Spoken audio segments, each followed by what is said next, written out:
Vale, pues hoy, como dije la semana pasada, vamos a dar un paso atrás y por tanto hoy no vamos a hablar de Avicena. Vamos a hablar de Plotino y de Proclo, especialmente de Plotino, puesto que como ya se anunciaba esto, queremos ver qué es lo que hay de neoplatonismo en Avicena, ¿no? Y en ese sentido, pues primero hay que revisar a los neoplatónicos para luego poder entender hasta qué punto la metafísica de Avicena es de impronta neoplatónica y cómo esto pues es importante para entenderlo. Naturalmente los dos neoplatónicos helénicos principales son Plotino, el primer de hecho neoplatónico como tal, y posteriormente Proclo, uno de los últimos directores de la Academia de Atenas, de Platón, que de hecho no era la academia que fundó Platón, la academia que fundó Platón desapareció mucho antes, pero se estableció otra, y esta otra academia luego sería eliminada por el emperador Justiniano del Imperio Bizantino en el 529, si no me equivoco.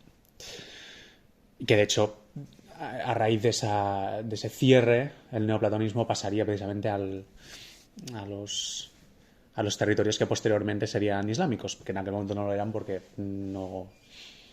todavía no existía la religión islámica, pero que posteriormente serían los territorios musulmanes. Entonces, bueno, es la raíz histórica del neoplatonismo musulmán.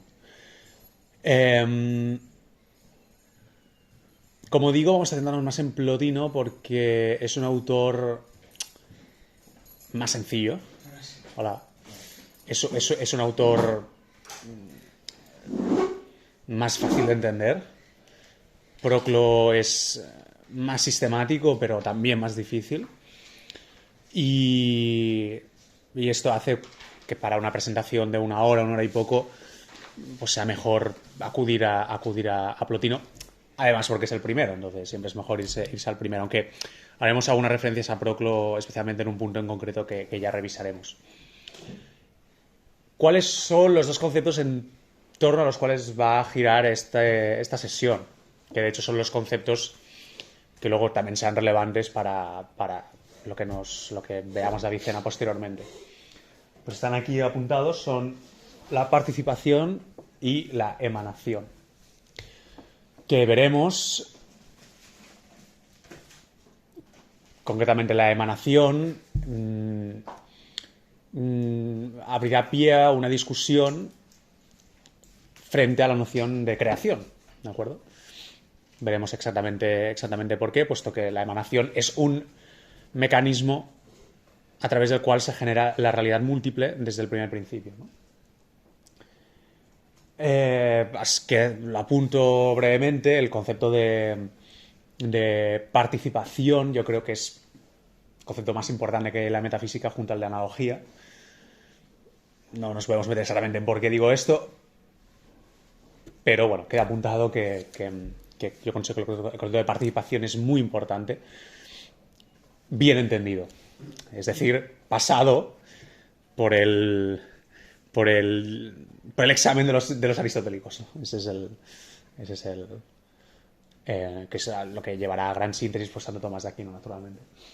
Entonces, primero vamos a ir a la participación, que, pues bueno, ya empezamos a hablar, de hecho, el otro día, a raíz de una pregunta, pero que hoy veremos con mayor amplitud, exactamente qué es la participación, en qué sentido los neoplatónicos desarrollan esta cuestión, y luego iremos a la emanación, porque como decimos, la participación será lo que nos llevará al primer principio, y la emanación será lo que nos devolverá a lo múltiple a través, digamos, desde el primer principio.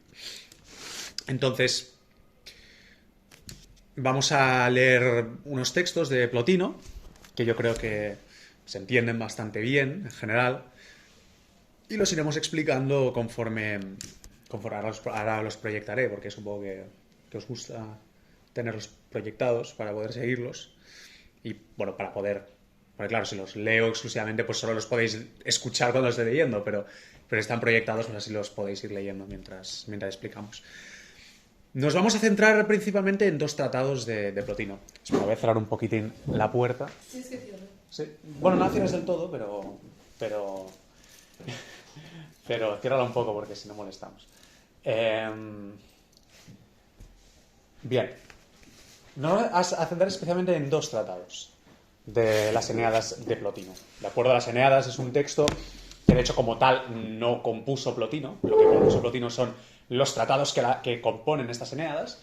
Las Eneadas fueron compiladas como tal por su alumno Porfirio, su discípulo Porfirio.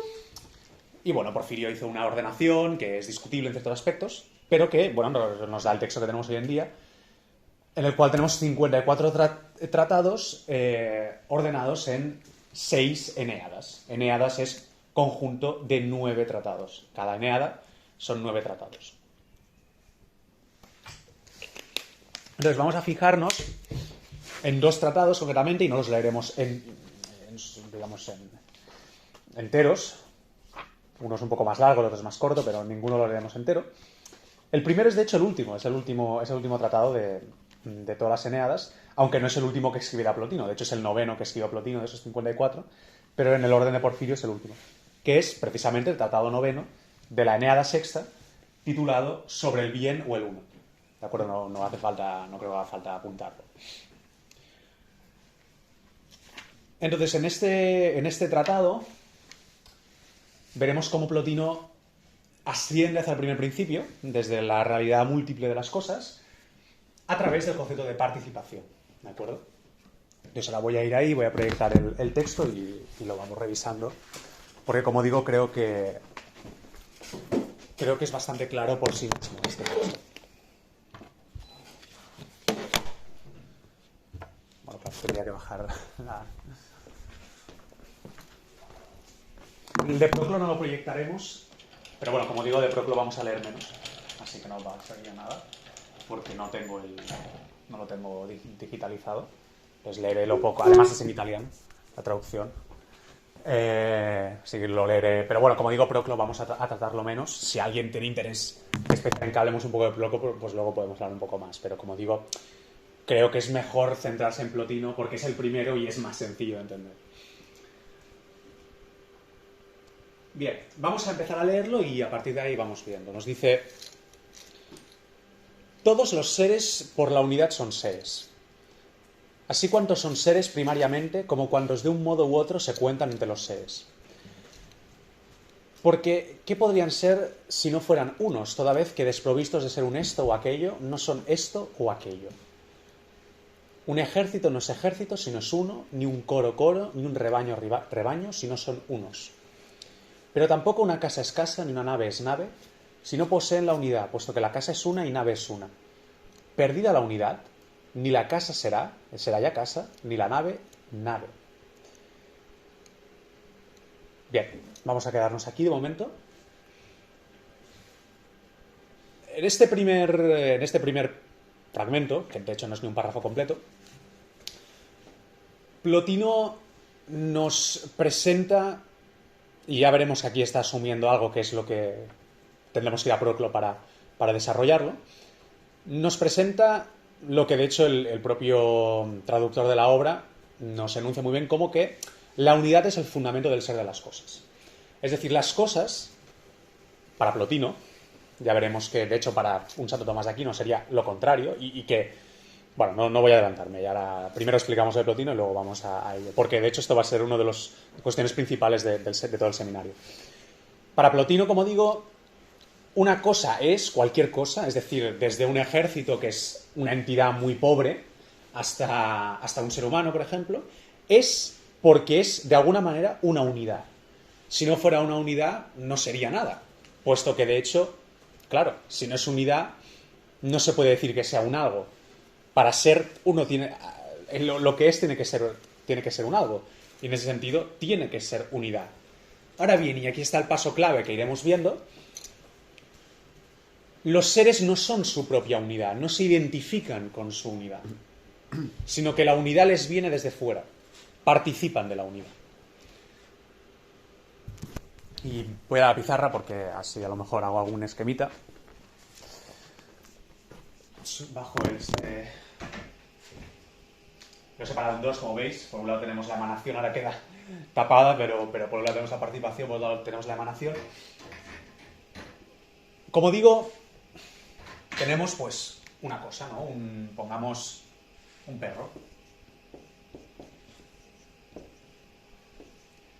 Pues este perro es decir,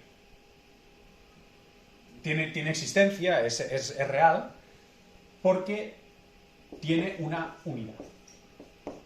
Bueno, aquí será mejor si lo pongo ahí.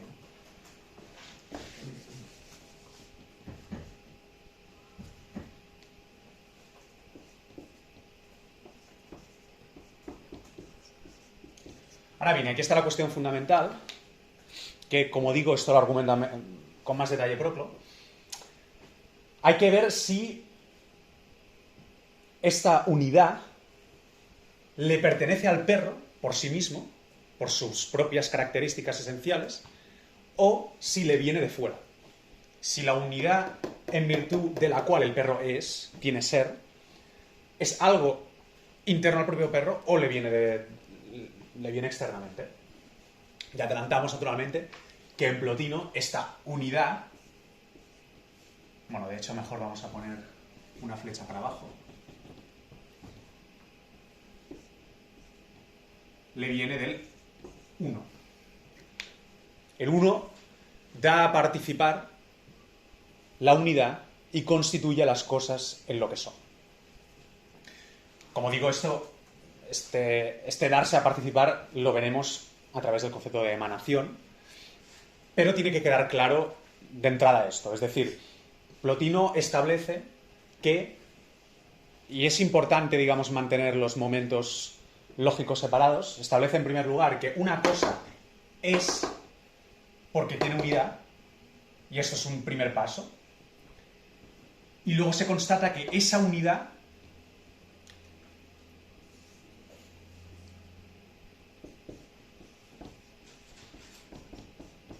no se identifica con el propio perro. ¿De acuerdo? Que de hecho, naturalmente, esto ya nos empezará a sonar con el tema del ente en Santo Tomás de Aquino. El ser del ente no se identifica con el propio ente, tampoco con la esencia del ente. ¿De acuerdo? O sea, naturalmente, como vimos el otro día en Santo Tomás de Aquino, se da esta estructura de participación. Lo que pasa es que lo que es participado es el ser, no la unidad.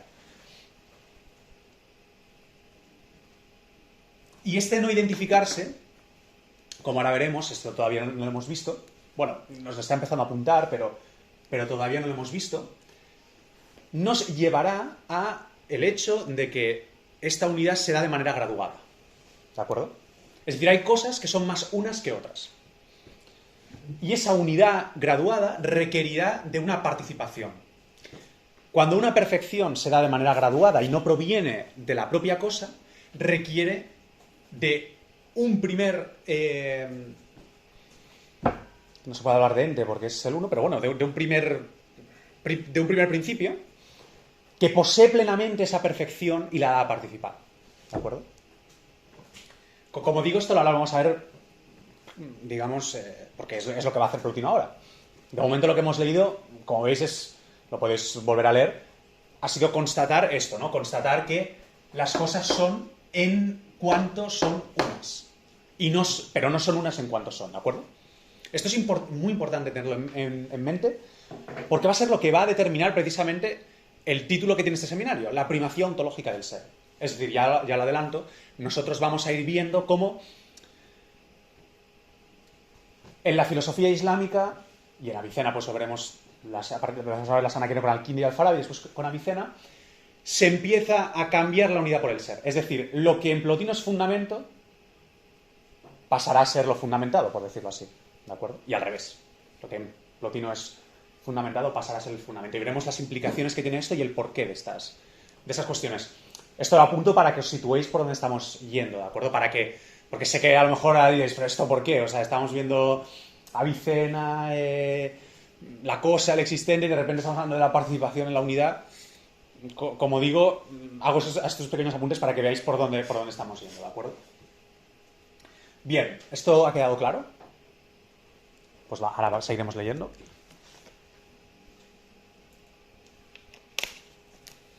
Me ha quedado un poco junto esto. No sé identificar, me ha quedado con una palabra junta. Bueno.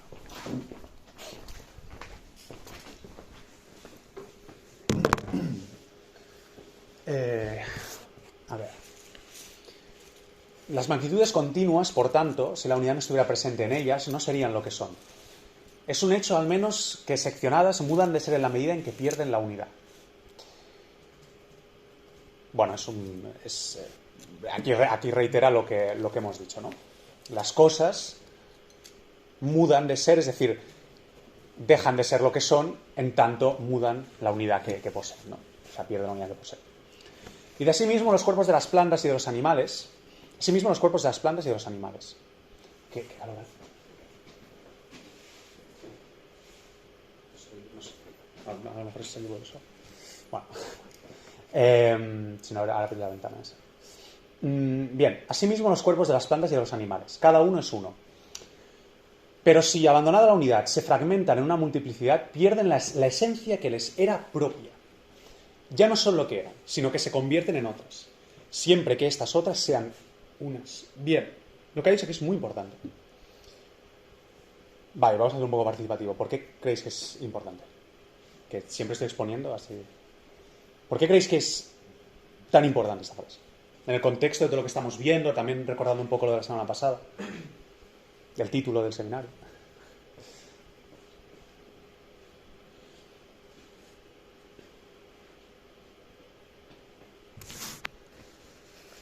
Desde así mismo hasta el unas, ¿eh? Sí mismo los cuerpos de las plantas, tal.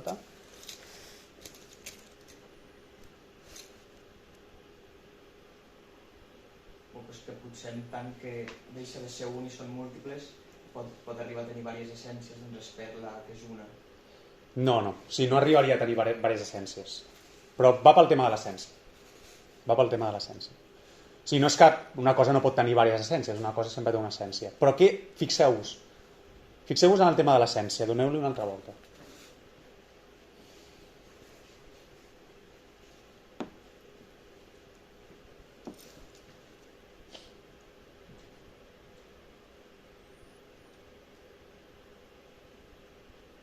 Pues que si l'essència és ser un... No, l'essència no és ser un. Ni una, Bueno, a veure. Pues esto aquí. A ver, pensémoslo. Es que, como digo, es muy importante lo que está diciendo aquí. Y quiero que lo veáis bien. Decimos que la esencia precisamente son las propiedades esenciales de algo, es decir, es lo que hace que una cosa sea lo que es. Pero fijaos, Plotino está abriendo un nuevo horizonte de, no lo podemos llamar propiamente sustancialidad, pero de propiedad que funda a algo en lo que es, ¿de acuerdo? Es decir, en Aristóteles, por así decirlo, porque de hecho esto va a ser muy importante, porque es lo que va a permitir a la filosofía medieval trascender el horizonte de la filosofía aristotélica, que es en buena medida lo que hará Santo Tomás de Aquino y Avicena, naturalmente. En Aristóteles, aquello que hace a la cosa ser lo que es la esencia. Luego, no todo lo que es la cosa será la esencia, efectivamente, pero en última instancia lo que hace que una cosa sea lo que es la esencia. ¿Aquí está pasando lo mismo? ¿En esta frase está pasando lo mismo? No, el uno es lo que hace... O sea, lo que mantiene la esencia unida precisamente. Exactamente. Porque si no, como que se fragmentaría y habría como... No sé si diferentes esencias, pero... Sí, pero perdería su... Ya no sería... Sí.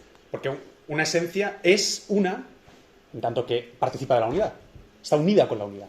Pero lo que funda a la cosa en su ser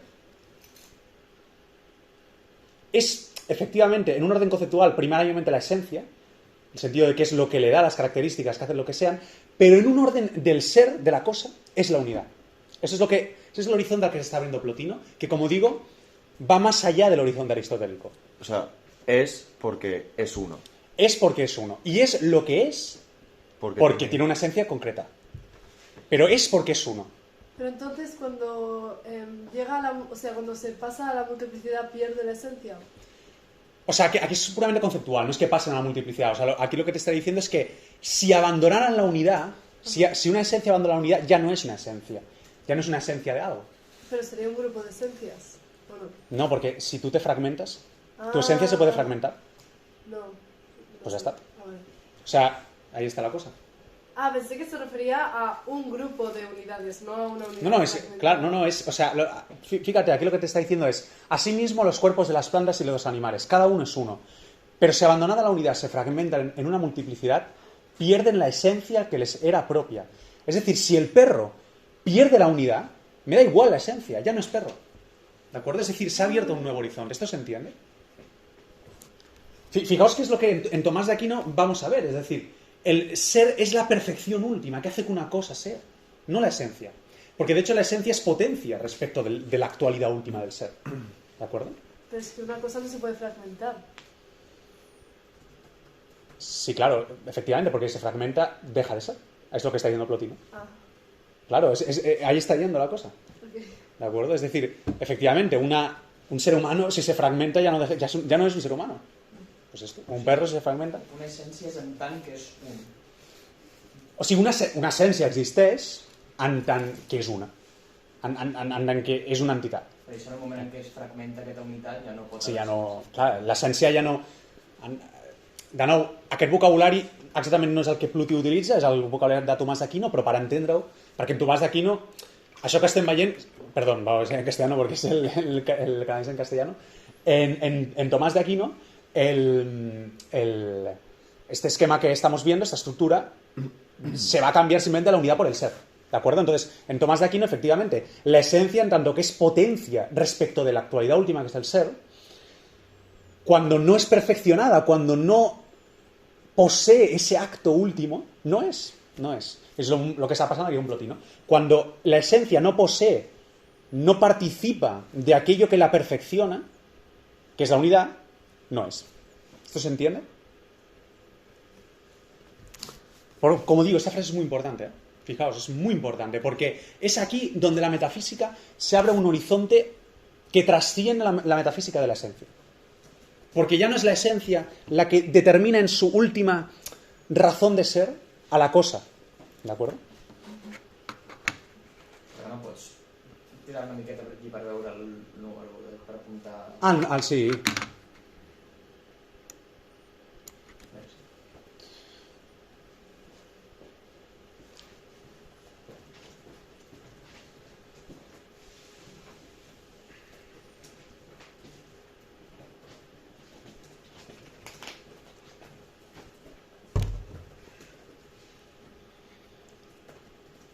La salud, en fin, será salud cuando el cuerpo estuviera organizado en una unidad, en unidad. La belleza será belleza cuando la naturaleza de la unidad aunare las partes. Y la virtud del alma será virtud cuando estuviera aunada en unidad y unanimidad. ¿De acuerdo? Aquí reitera. Y entonces, aquí, bueno, en las Eneadas a veces hay, porque eran tratados de clase, entonces a veces hay un alumno hace una pregunta y él la responde, ¿no? Entonces aquí el alumno preguntaría. Entonces, puesto que el alma reduce a unidad todas las cosas, creándolas, modelándolas, configurándolas y coordinándolas, ¿habrá que remontarse hasta el alma y afirmar que ella es quien suministra la unidad y que ella es el uno? Vale, aquí es donde entramos en esta cuestión de dónde le proviene la unidad a la cosa. ¿De acuerdo? O sea, ya hemos, digamos, establecido que una cosa es una es en tanto que es una, y ahora vamos a ver esta unidad de dónde le viene a la cosa. ¿De acuerdo? Como digo, hay que tener en cuenta aquí, y esto Proclo lo argumenta, a lo mejor, no sé, a lo mejor no nos dan tiempo de ir a Proclo, lamentablemente, si no, la semana que viene recuperaríamos esto, porque veo que esto se va a alargar.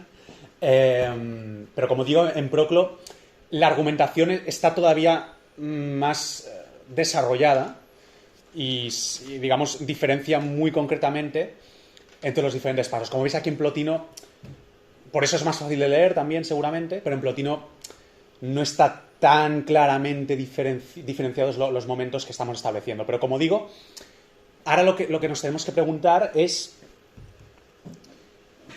si la unidad se identifica con la propia cosa y, como digo, esto Plotino lo presupone y es algo que Proclo argumentará, por lo tanto, ahora presuponemos que la unidad no se identifica con la propia cosa, entonces hay que preguntarse de dónde le proviene la unidad. Porque En el esquema de participación, cuando tenemos un esquema ontológico de participación real, y por tanto tenemos una perfección graduada, como es la perfección de unidad, como hemos visto, él ya ha sido inteligente de irnos mostrando paulatinamente cosas que son más unas que las otras. Es decir, ha empezado por el ejército, ha acabado por las plantas, los animales. Pues bien, cuando tenemos una perfección que se da en grados, esta perfección requiere de, como digo, un primer principio que la posea plenamente y se dé a participar. Entonces ahora está buscando este primer principio, Plotino. Y va a proponer dos posibles primeros principios, que los va a negar como primeros principios, hasta llegar al primer principio como tal, que es el 1, como ya hemos adelantado.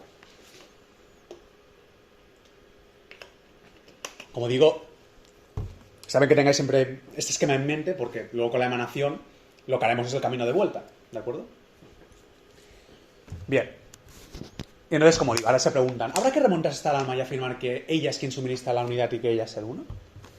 Y responde Plotino, no, sino que suministrando el alma a los cuerpos las otras cosas, el alma no es lo que confiere, por ejemplo, configuración y forma, sino que éstas son distintas de ella. Así también hay que pensar que si bien confiere unidad, la confiere como don distinto de ella, y que contemplando la unidad de cada cosa, hace una a cada cosa. Así, contemplando al hombre, crea un hombre tomando, junto con el hombre, la unidad que hay en el hombre. La razón de ello es que de los seres de los que se predica la unidad, cada uno es uno en la misma medida en que posee el ser. En tal manera que los que son seres en menor grado, poseen la unidad en menor grado, mientras que los que son en mayor grado, poseen la unidad en mayor grado.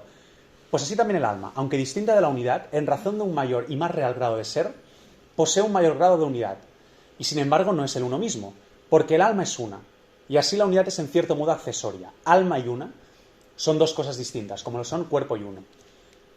Los agregados, por ejemplo, un coro, están lejísimos del uno, los continuos más cerca, pero más todavía el alma, aunque también ella es una por participación. Bien. Como veis, el corazón de este párrafo es básicamente mostrar, y creo que se entiende bastante bien, por eso nos vamos a detener excesivamente, es mostrar que aquí este alma, por cierto, es el alma del mundo, ¿eh? Es el alma del mundo de los estoicos, que de hecho se puede identificar con el demiurgo, aquí en el contexto de Plotino, ¿eh? El demiurgo del Timeo. Aunque de hecho, digamos, en el Timeo, por una parte está el demiurgo, pero en el neoplatonismo se hace un poco el mix.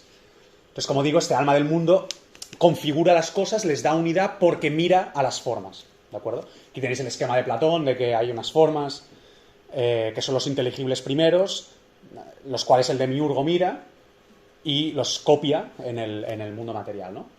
Es resumidamente, pues, el esquema del Timeo. Pues bien, este alma del mundo lo que haría es mirar estas formas y crear cosas, generar cosas, por ejemplo, los hombres particulares, y darles unidad.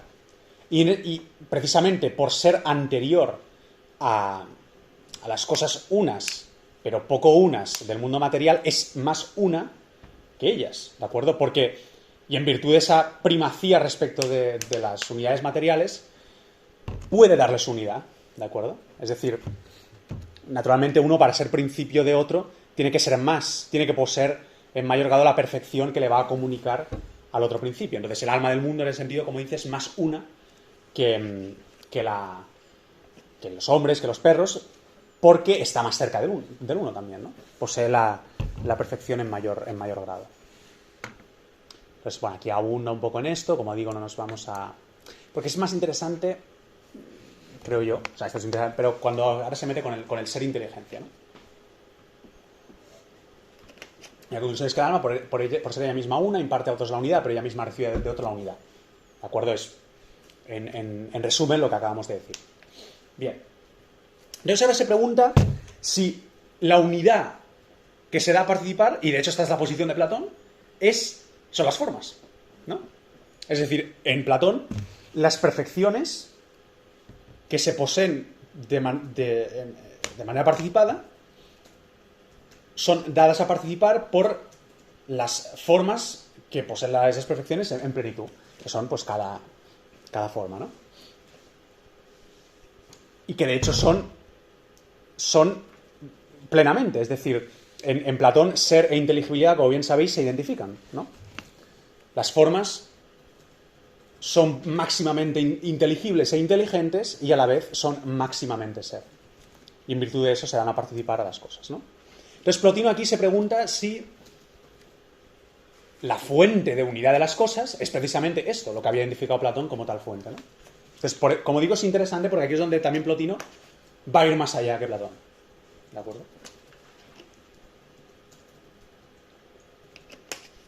Y que Aristóteles de eso, porque para Plotino entiende que el primer motor inmóvil de Aristóteles es este ser inteligencia. Bien. Como sabéis, el primer motor inmóvil es el primer principio en la filosofía aristotélica. Entonces, como digo, este pasaje es interesante porque de hecho es lo que nos va a llevar al uno, ¿no?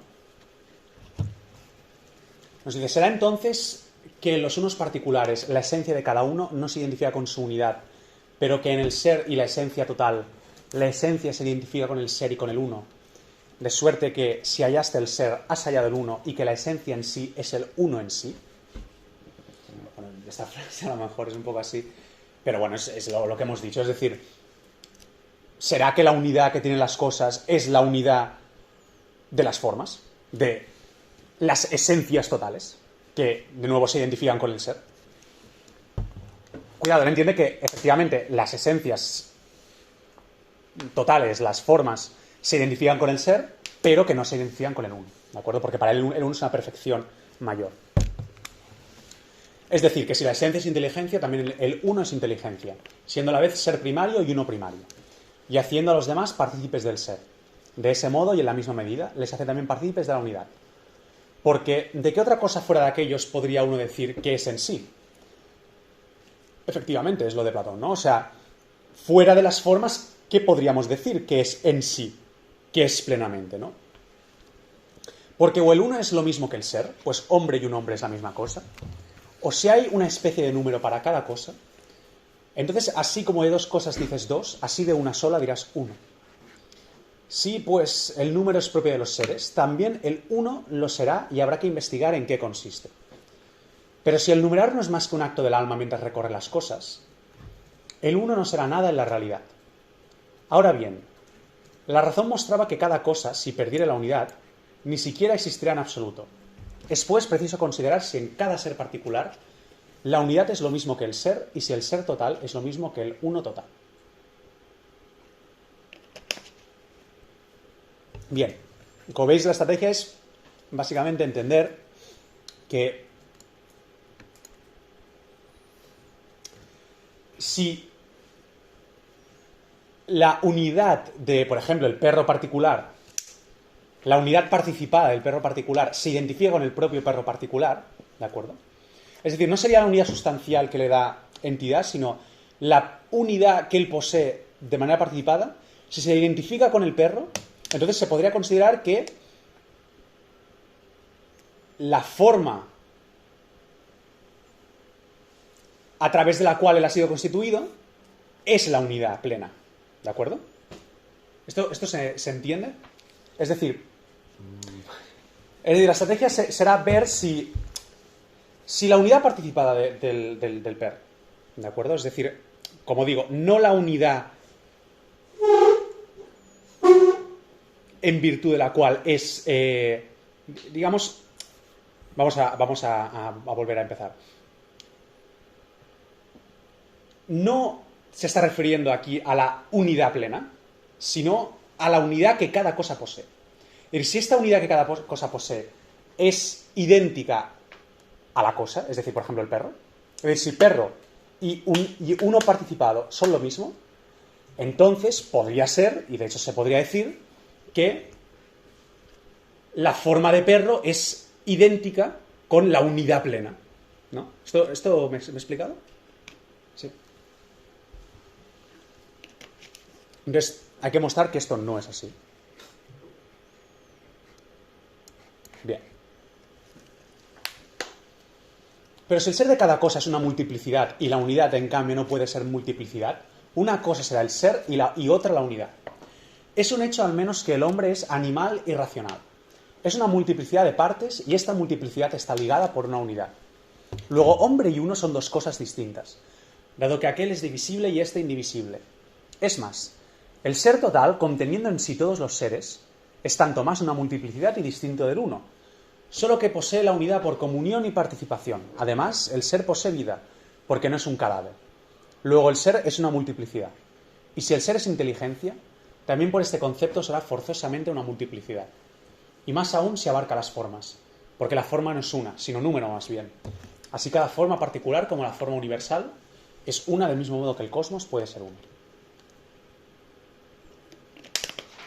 Bien, como veis, aquí Plotino lo que ha buscado es mostrar cómo... Adelanto, esta es una argumentación que nosotros no aceptamos, ¿de acuerdo? O sea, lo que nos interesa de aquí específicamente es cómo conceptualiza la participación, ¿de acuerdo? Porque a esto le daremos una vuelta y lo llevaremos al ser. Y en ese sentido, por ejemplo, el ser sí que se identificará con la unidad, pero habrá que entender exactamente qué es el ser, ¿no? Pero como digo, entonces entendamos bien lo que ha dicho aquí Plotino. Ciertamente, toda cosa, precisamente como hemos estado antes, es múltiple. Pero es una porque es una reunión de multiplicidad, ¿de acuerdo? Y en ese sentido, probablemente la sustancialidad del hombre, por ejemplo, no se identifica con su unidad. Es la unidad la que le da sustancialidad. Es la unidad la que reúne las partes múltiples del hombre. Pero tiene multiplicidad en sí. Por lo tanto, no se identifica su esencialidad con su unidad, ¿de acuerdo? De la misma manera, análogamente, en el ser inteligencia hay multiplicidad de formas. Hay vida, de hecho. En el uno no habrá vida, lo veremos. Hay vida, es decir, hay movimiento, hay un cierto tipo de movimiento.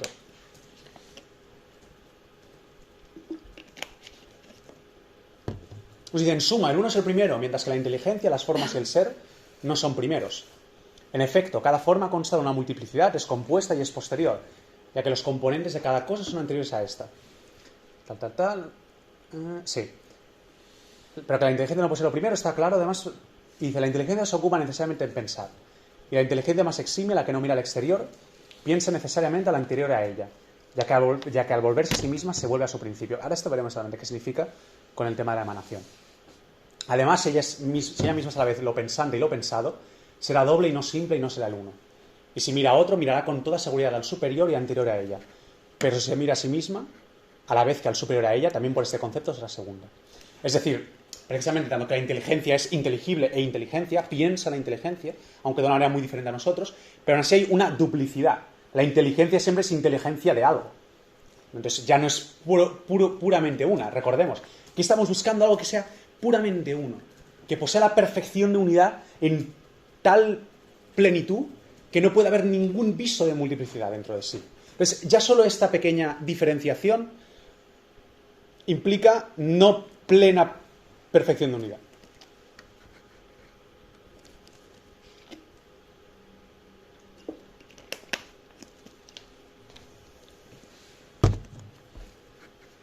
Bien, lo dejamos aquí este tratado, porque ahora empieza a considerar qué es el uno, y esto ahora mismo pues no vamos a entrar en ello.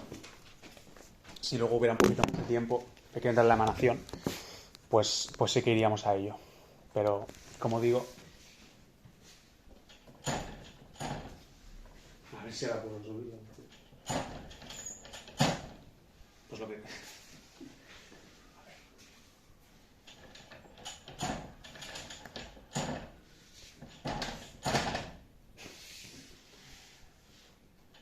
Bueno, pues lo vamos a dejar. El otro día lo subieron, porque lo dejé y lo... A lo mejor si lo bajas... No, bueno, está abajo del todo y... Es que no me lo tengo que cargar, ¿sabes? Lo que a veces... Espera. Voy a parar la grabación. Bien, pues continuamos. Como digo, ahora vamos a ver el concepto de emanación, que naturalmente estará en diálogo crítico con el concepto de creación. Son las dos posibles maneras de entender cómo provienen las cosas respecto del primer principio. Bien. Para esto vamos a ir... Este no lo voy a proyectar porque... No sé, tampoco... Bueno, va, sí lo proyecto, ya que estamos. No lo voy a proyectar porque quería subir esto, pero como no lo voy a subir... Pues... Bien, es la... Si no me equivoco, es el Tratado Segundo de la Eneada Quinta, cuyo título exacto es sobre la génesis y el orden de los posteriores al primero.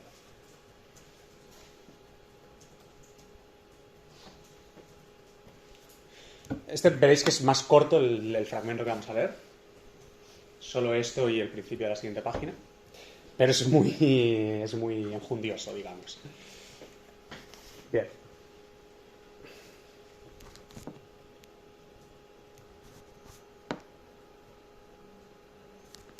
Nos dice, y aquí esto va a ser importante para entender la noción de trascendencia también. El uno es todas las cosas y ni una sola. Esta frase ya es lapidaria, pero ahora vamos a ver exactamente qué nos quiere decir con esto. Porque el principio de todas las cosas no es todas las cosas, pero es todas ellas en este sentido, por razón de que se introdujeron allá, por así decirlo. Mejor dicho, todavía no existen, pero existirán. A ver, ¿cómo se come esto? Intentad...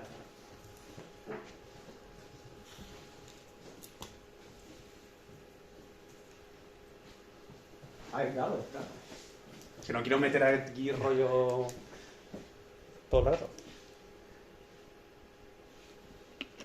Bueno, a mí lo de todavía no existía, no té un ressò, no la potència d'esto, dic, Pero dale algunas vueltas. A ver, obviamente es un pasaje difícil, ¿eh? O sea, sí, además estoy pillando pasajes que no son aquí. Pero bueno, hay que pensar, hombre.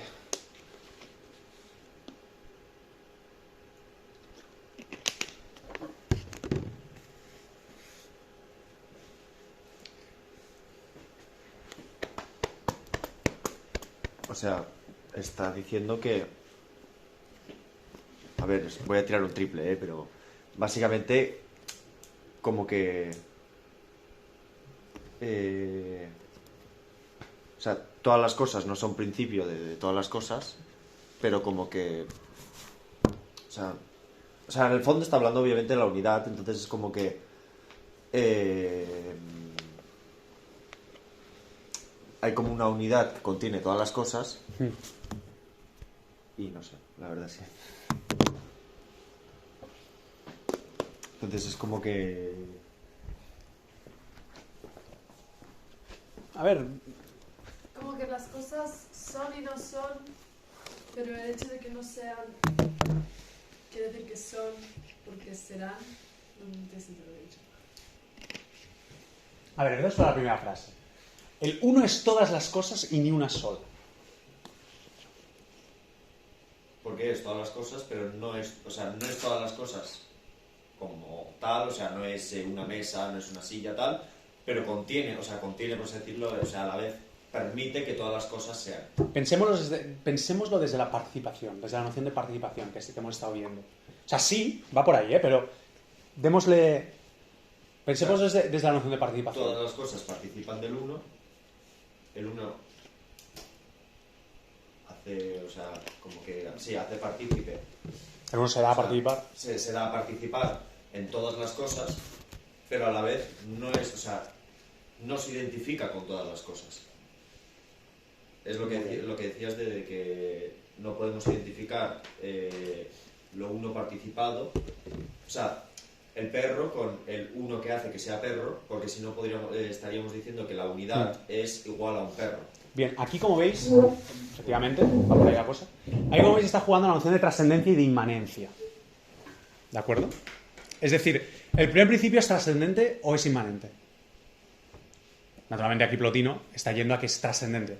Es decir, es realmente distinto de las cosas. ¿Por qué? Porque efectivamente, en tanto que el primer principio que se va a participar es todas las cosas. Todas las cosas solo son porque son unas, pero son unas porque poseen la unidad que en mayor grado, en grado pleno, posee el uno. pero a la vez ese primer principio no se identifica con ninguna de las dos cosas. Ahora os diré un nombre que creo que aclarará esto. A la mínima que lo conozcáis un poco, críticamente, Spinoza. En Spinoza, las cosas se identifican con el primer principio. Y esto, obviamente, no lo toméis a... En Spinoza podemos decir el uno, que obviamente no es el uno, es la sustancia, es todas las cosas, y ya está. ¿Vale? O sea, obviamente es más complejo todo esto, porque hay la diferencia de natura naturans, natura naturata, pero no es casualidad que Plotino ponga esta frase al empezar a describir cómo se generan las cosas a partir del uno. Quiere remarcar la absoluta trascendencia del uno.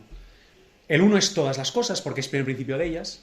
Todas las cosas poseen la perfección que les ha dado el uno, pero no es tampoco ninguna de ellas. Porque su perfección es absolutamente distinta, es absolutamente mayor, incluso que la de la inteligencia. ¿De acuerdo? Lo que dice después es un poco más oscuro, pero es eso, básicamente. Mejor dicho, todavía no existen, pero existirán. Es decir, cuando el uno sea participar, todavía no existen las cosas, pero existirán en virtud de aquello que da participar, ¿no? Y de entonces, ¿cómo pueden brotar de un uno simple? Pregunta el alumno. Si en lo idéntico no aparece variedad ninguna, ni dualidad ninguna de cualquier cosa que sea. Yo creo que esto sí que se entiende mejor, ¿no? Es decir, ¿cómo es posible de que esta unidad primordial perfecta, absolutamente una, se pueda dar la unidad, perdón, la multiplicidad, ¿no? ¿Cómo es posible?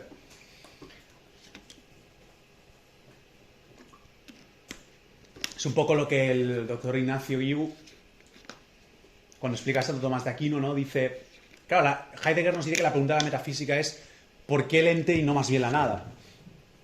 Y dice el doctor Ignacio, la pregunta sería más bien ¿por qué el ser en minúscula? ¿Por qué el ente y no más bien el ser en mayúscula? Esa es la pregunta metafísica. No tiene sentido preguntarse por qué el ente y no más bien la nada. La nada es impensable. La pregunta metafísica verdadera es ¿cómo es posible que de ese primer principio, perfecto, ya el uno o el ser en mayúsculas, el ipsum esse per se subsistens de Santo Tomás de Aquino, ¿cómo es posible que se haya dado a participar? ¿Cómo es posible que no todo sea él, que no todo sea uno, que no todo sea ser en mayúscula?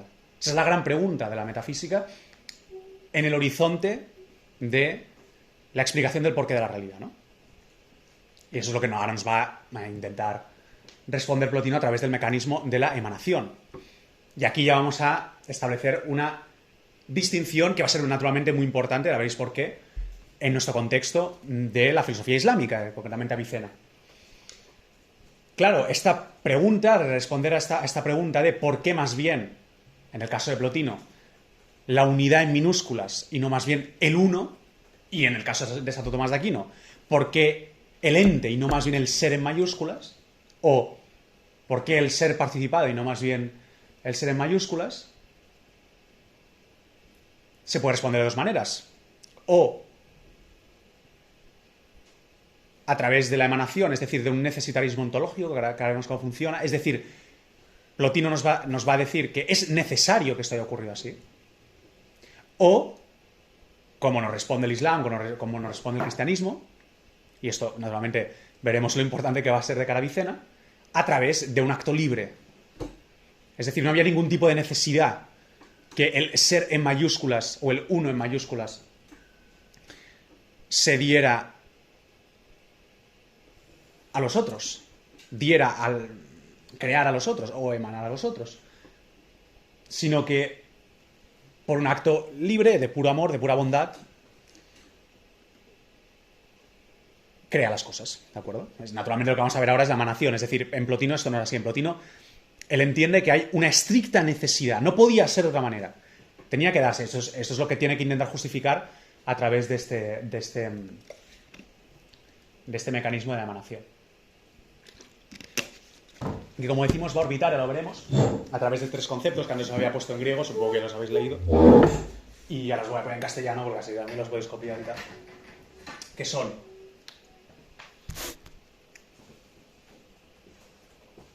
permanencia,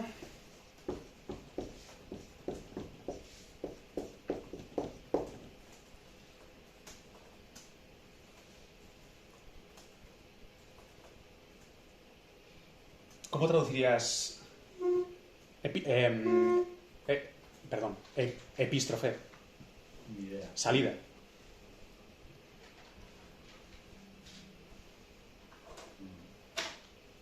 No, perdón, epístrofe es retorno. Prodos.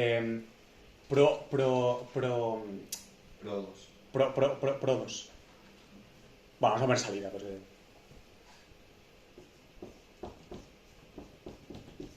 Creo que Ignacio lo dice de otra manera, pero bueno, salida. Es que quiero decirlo bien, pero... No. O sea, ahora me acabo de acordar y porque Michel Abate, el traductor de la teología platónica de Proclo, lo dice de esta manera y creo que el doctor Ignacio también. Procesión. Sí, es procesión, sí.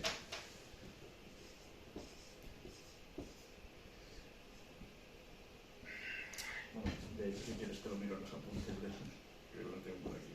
Sí, creo que es procesión. Pero a mí me suena muy bien. Procesión y ahora no me acuerdo, creo que es retorno, como le llamo. Pero vamos a ver cómo lo dice Abate.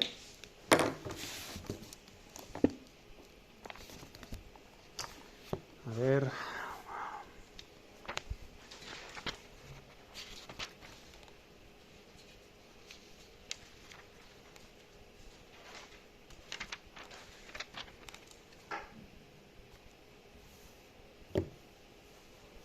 Le llama conversión, le llama Abate. Bueno, retorno. ¿De acuerdo? Ahora vamos a explicar exactamente qué significa esto. Ya adelanto. Aquí está Hegel. Aquí está Hegel. En sí, para sí, en sí, para sí. ¿Vale? Esto Yuc os explicará. Bueno, de hecho, la primera sesión del seminario va a ser la dialéctica hegeliana, ¿no? La primera sesión de tu seminario va a ser... Bueno, ya se verá. Bueno. Ya intentaré que sea breve, que no... Pues vamos a ver cómo funciona este mecanismo de la emanación, que como digo, se mueven estos tres conceptos, ¿no? Permanencia, procesión y retorno. Este texto es increíble. Una cosa de estas... Antes, como que estamos leyendo Plotino y a ver, una cosa... No es tan bello, ¿no?, como el otro, pero es potente. Hombre, es que el otro... Sí. El otro del que estamos hablando, por cierto, es el tratado octavo de la Eneada Quinta sobre la belleza inteligible. Por si queréis mirar, es una cosa espectacular. Bien. Vamos a ver.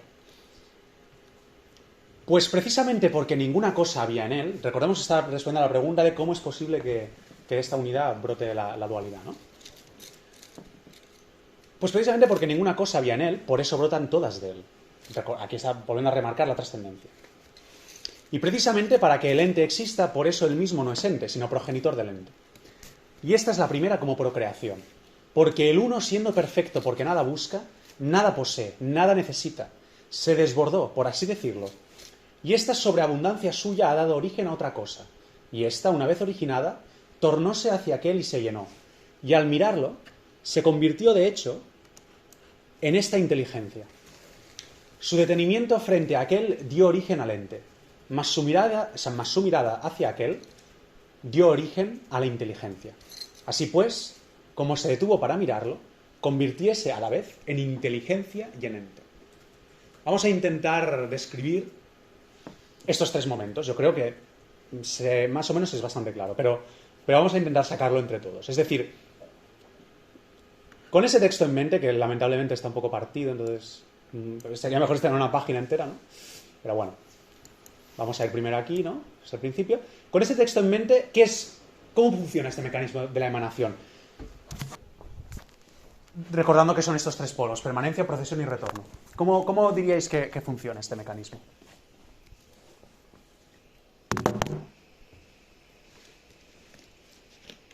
Recordemos que la pregunta es ¿por qué del uno se dan los muchos?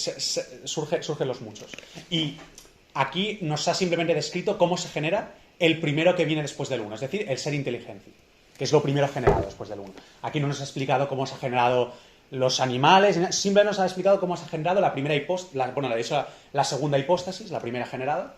La primera hipóstasis es el uno, la segunda hipóstasis es el ser inteligencia. Hipóstasis es uno de los niveles de realidad, ¿de acuerdo?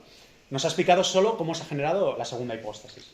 Entonces, ¿cómo diríais que que funciona este mecanismo de la emanación, recordando estos tres conceptos y, de alguna manera, poniendo, bueno, esto es la permanencia, o sea, decidme qué es la permanencia, qué es la procesión y qué es el retorno en este texto.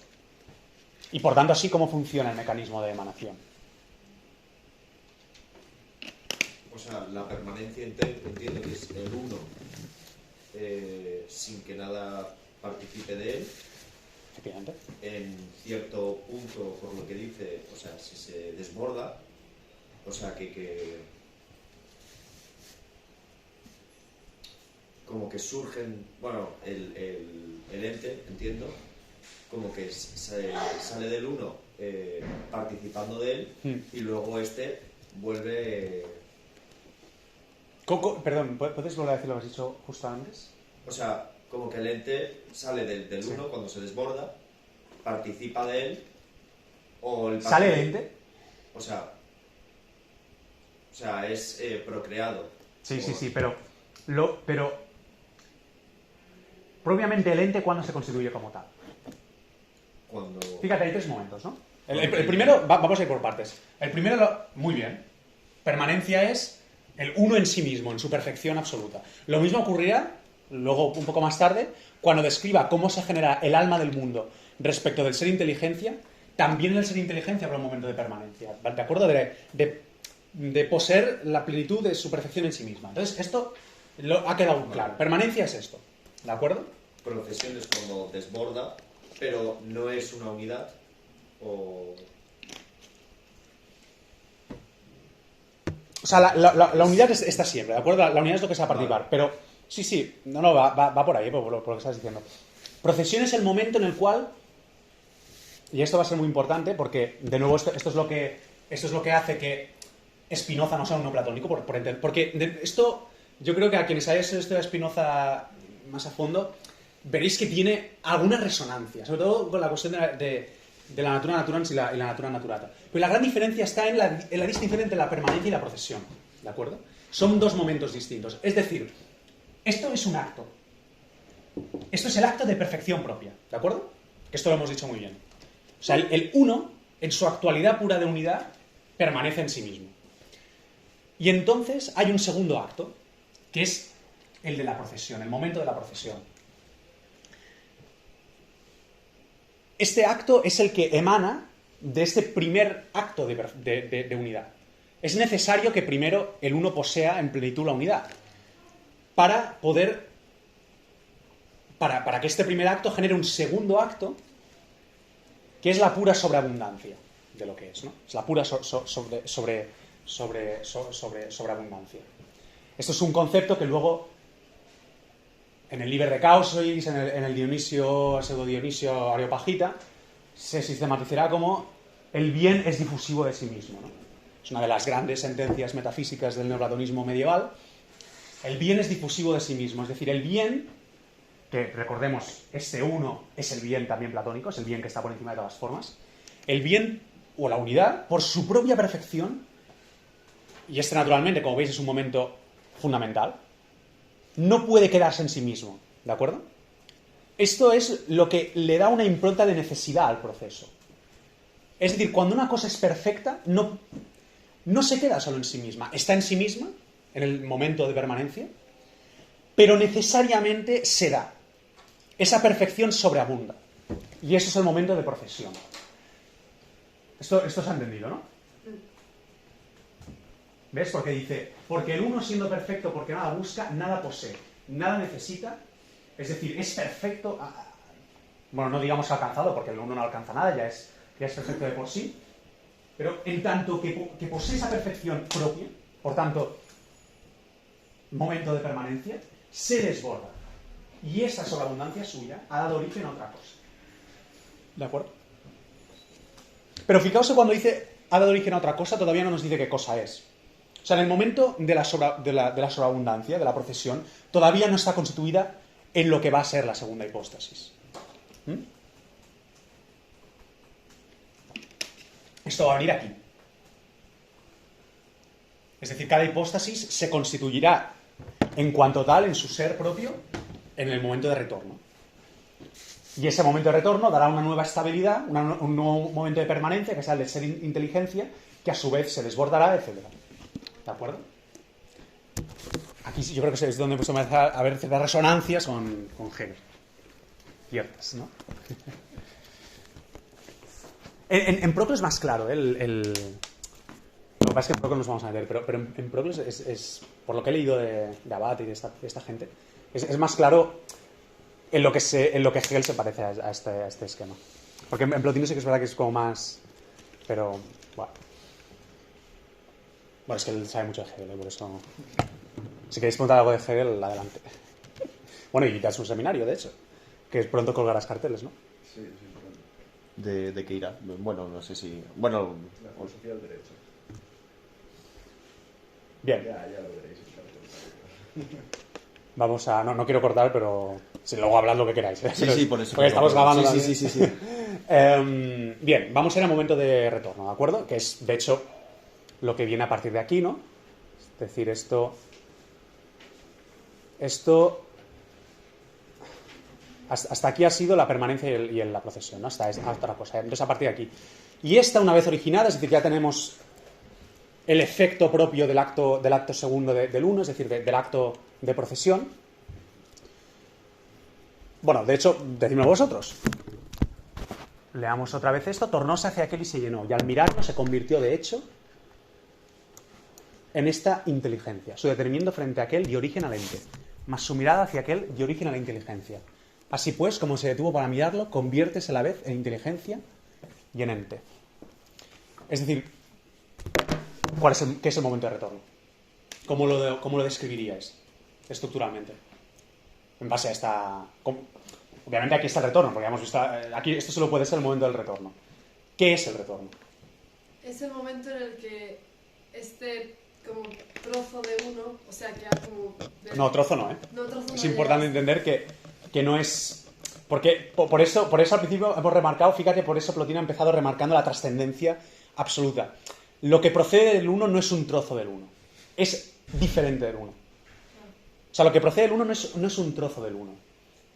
De nuevo, la diferencia entre el acto de perfección del uno, que es lo que constituye al uno en cuanto tal, y el acto que surge del uno. Son diferentes. Pues el retorno es cuando el acto que surge del uno se transforma en el uno en su totalidad. Okay. No se transforma en uno porque es diferente del uno. Se establece como uno. Para luego, porque es como... O sea, es decir, es ahí cuando se establece como una unidad, pero es establecerse como una unidad, ¿qué es? ¿Cómo ocurre esto? Fijaos que yo creo que lo dice bastante. Son estas... lo que dice aquí. Es decir, ha emanado algo del uno. Ha salido algo del uno,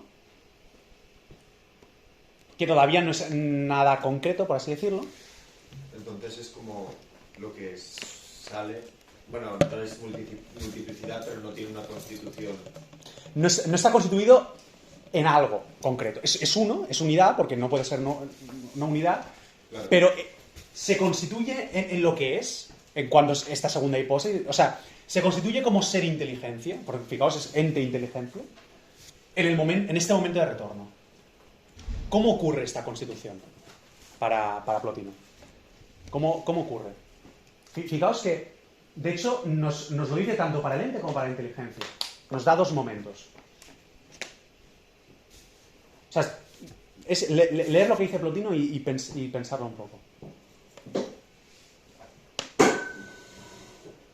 Como que se refleja en esa primera inteligencia, porque pone, mira hacia aquel que le dio origen, Sí. y luego se detiene para mirar, luego convirtiéndose a la vez en inteligencia y ente. Es como que... O sea, mira hacia... Claro, mira y entonces se constituye. Sí, por ahí va. En este caso, pero esta mirada es contemplativa porque es la inteligencia lo que mira al uno. Pero, por ejemplo, en el caso de hipóstasis más inferiores, esa mirada es igualmente contemplativa. Constitutivamente sí. Otra cosa es que el que mira olvide que está contemplando. Y, de hecho, ahora, cuando acabemos, recuerda el pasaje este de qué es lo que hace que los entes olviden al Dios que es su padre.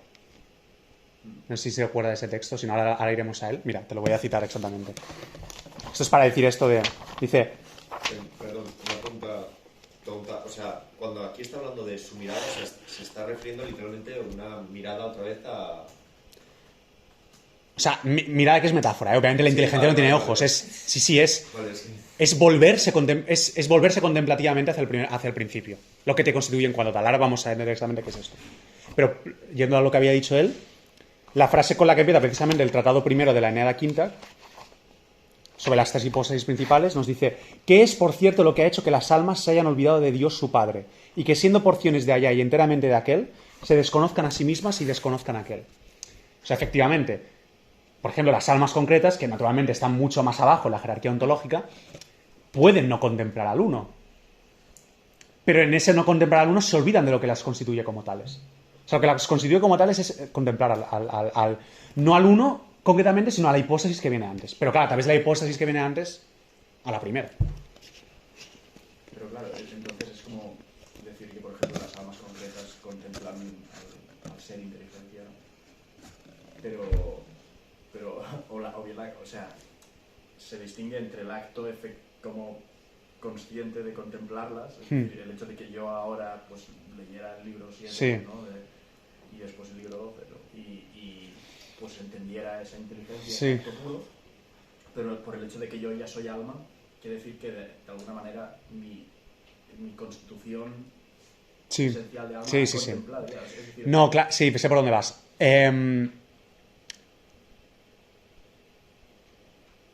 En tanto que tú eres cuerpo, no eres puro acto. Por lo tanto, el alma que tú posees te ha sido dada por el alma del mundo, en el esquema plotiniano. Entonces, en el momento de tu constitución, de alguna manera, o sea, por eso nosotros no somos una hipóstasis. Por eso de nosotros no se genera otra hipóstasis. Porque nosotros no tenemos la capacidad en nosotros mismos de volvernos contemplativamente al uno. Es decir, el alma del mundo es la última hipóstasis que se puede volver contemplativamente al principio en sí misma. ¿Me explico? O sea, está muy bien visto lo que has dicho, sí, porque efectivamente, pero yo creo que va por ahí, ¿eh? Sí, bueno, es que recuerdo que el doctor Liu él dio una solución a esto, pero lo hizo apelando a la materia.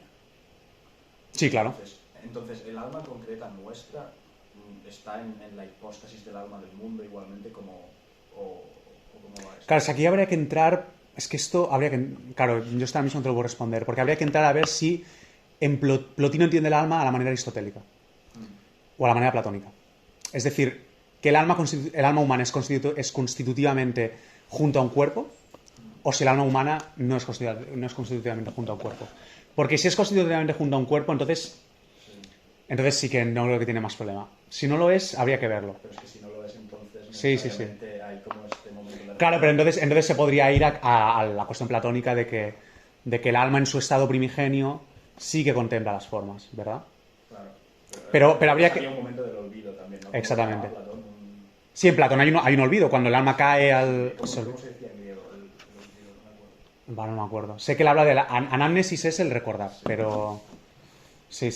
Habría que ver esto, si la entiende de la manera aristotélica o de la manera platónica. Esto habría que irse al...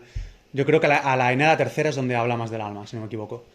Pero sí, yo creo que sería una cosa o la otra.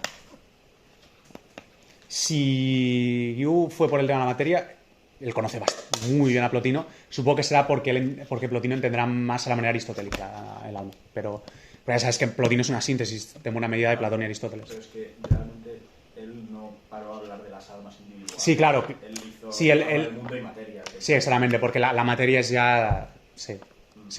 Pero ahí este paso...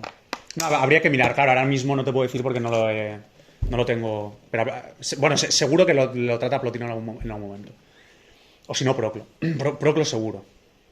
Bien, entonces volviendo a la cuestión del retorno, de la epistrofé, tenemos, digamos, dos, en el caso del ser inteligencia, tenemos dos momentos constitutivos, ¿no? Que son el detenerse No vamos a entrar en cómo esto se daría exactamente en el alma del mundo, por ejemplo, porque iría a otras cuestiones. Nos vamos a quedar en esa inteligencia. El detenerse y el mirar. En el momento del detenerse se constituye como ser y en el momento del mirar se constituye como inteligencia.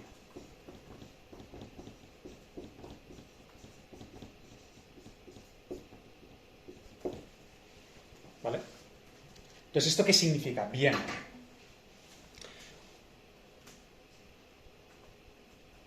Claro, precisamente algo solo se puede constituir en lo que es volviendo al momento de permanencia. Solo cuando uno posee plenamente el acto que le constituye en cuanto tal es lo que es. Por lo tanto, se tiene que detener. Este acto que sobreabunda del uno no es ad infinitum, se detiene. Y en este detenerse se constituye como ser. Pero claro, al detenerse y ya ser, valga la redundancia, vuelve su mirada contemplativamente hacia el primer principio del cual ha surgido. Y claro, este volver la mirada hacia el uno, que no es sino máxima intelección. No hay intelección más perfecta, más pura, que la del primer principio, que la de lo absolutamente uno. Y se constituye como inteligencia. Por lo tanto, es el ser-inteligencia. ¿De acuerdo? Luego, Plotino es verdad que no se mete exactamente en todo esto. En Proclo sí se verá exactamente cómo se constituyen las formas dentro de todo esto, pero el esquema general sería este, ¿no? Es decir, y de nuevo, esto se aplicará de nuevo al alma del mundo, ¿no? Como vemos, sí. ¿Podrías, perdón, brevemente volver a explicar la parte del mirar y, o sea... El detenerse y el mirar. Sí, o sea, el detenerse sí que lo he entendido de que no es ad infinitum y que cuando se detiene entonces se constituye claro, como ser. Lo que no acabo de entender es el mirar. Claro, cuando se detiene, sí, vuelve su mirada. Esto es metafórico, ¿eh?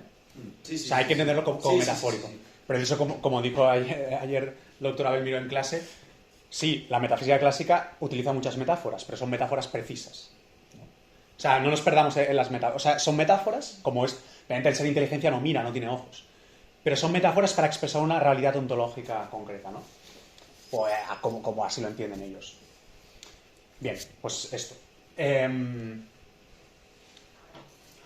El ser, que digamos, ese acto que ha emanado del uno y que al detenerse se constituye como ser, vuelve su mirada hacia el primer principio del cual proviene.